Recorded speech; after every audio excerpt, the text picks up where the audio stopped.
2026. Attorney General Garth Wilkin is also expected to introduce the Evidence Amendment Bill 2026. Officials say the legislation forms part of continued efforts to strengthen governance, transparency, and accountability. The sitting will be broadcast live on ZIZ radio and television from 10:30 in the morning, along with other participating platforms online. The Nevis Island Administration's Ministry of Tourism has launched a 2026 Bank of Nevis Limited Tourism Youth Congress with 9 students selected to compete.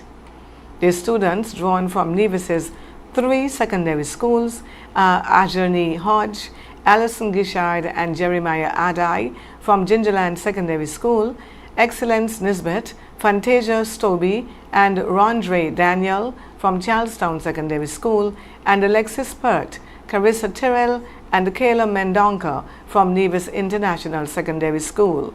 Premier Mark Brantley congratulated the students on their selection, describing their participation as a meaningful contribution to the island's most vital industry. The Tourism Youth Congress takes place on the 12th of May at 5 in the afternoon at the Nevis Performing Arts Center. And on the regional scene, the United States Coast Guard has offloaded more than $53 million worth of cocaine seized during operations in the Caribbean Sea and Eastern Pacific. Officials say approximately 7,050 pounds of cocaine were offloaded at Port Everglades in Florida following 2 separate interdictions at sea. The Coast Guard noted that most drug interdictions targeting the United States take place at sea, with operations aimed at disrupting transnational criminal networks. Officials also reported that more than 511,000 pounds of cocaine were seized in 2025, more than triple the agency's annual average. These efforts form part of a broader strategy to reduce the flow of illegal drugs and disrupt supply chains linked to organized crime. And Jamaica's Prime Minister Andre Holness is calling on contractors to expand their capacity as the government pushes to deliver 150,000 housing solutions. Speaking at the groundbreaking ceremony for the Galena housing development in St. Mary, Holness said contractors must invest in their skills, resources, and operations to keep pace with increased government capital spending. He noted that each year, a portion of the capital budget goes unspent due to projects not being completed, with contractor capacity a key factor.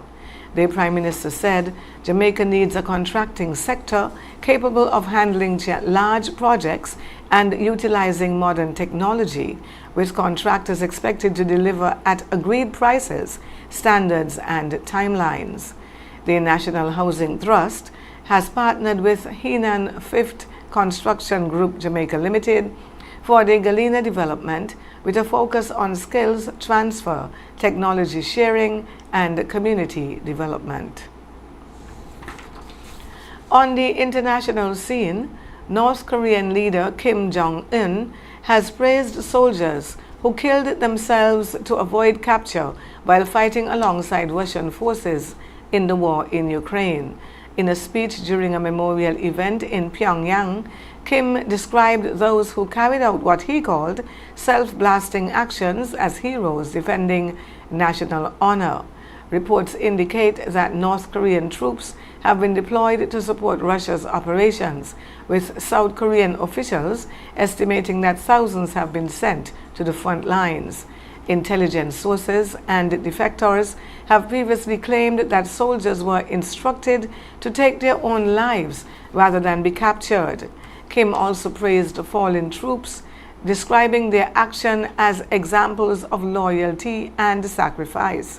The developments come amid growing cooperation between North Korea and Russia, including a defense agreement signed in 2024.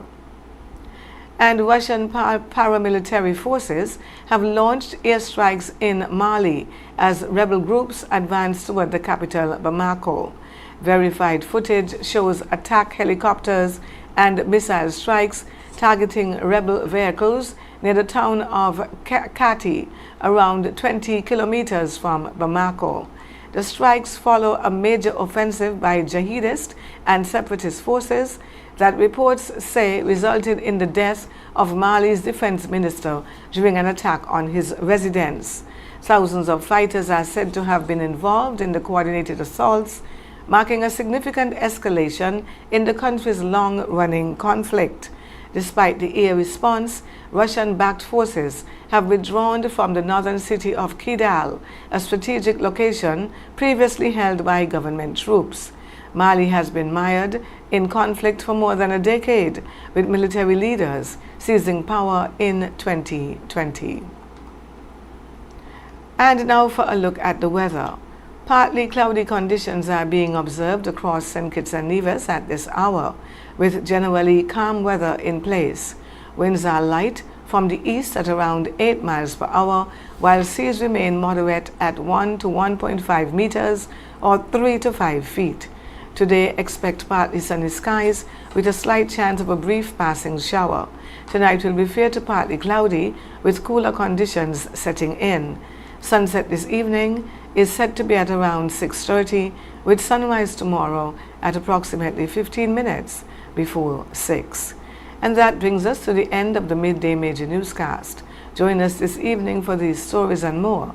Thank you for tuning in. I am Jasmine Thomas. God bless you.